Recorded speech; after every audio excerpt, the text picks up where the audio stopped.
شروع اللہ کا نام لے کر جو بڑا مہربان نہایت رحم والا ہے۔ سورج کی قسم اور اس کی دھوپ کی، اور چاند کی جب وہ اس کے پیچھے چلے، اور دن کی جب وہ اسے روشن کر دے، اور رات کی جب وہ اسے چھپا لے، اور آسمان کی اور اس ذات کی جس نے اسے بنایا، اور زمین کی اور اس ذات کی جس نے اسے پھیلایا، اور نفس انسانی کی اور اس کی جس نے اسے درست کر کے بنایا۔ پھر اس کو بدکاری سے بچنے اور پرہیزگار بننے کی سمجھ دی کہ جس نے اپنے نفس کو پاک رکھا وہ مراد کو پہنچا، اور جس نے اسے خاک میں ملایا وہ نامراد رہا۔ قوم سمود نے اپنی سرکشی کے سبب پیغمبر کو جھٹلایا۔ جب ان میں سے ایک نہایت بدبخت اٹھا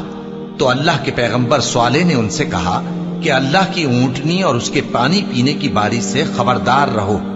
مگر انہوں نے پیغمبر کو جھٹلایا۔ پھر اونٹنی کو مار ڈالا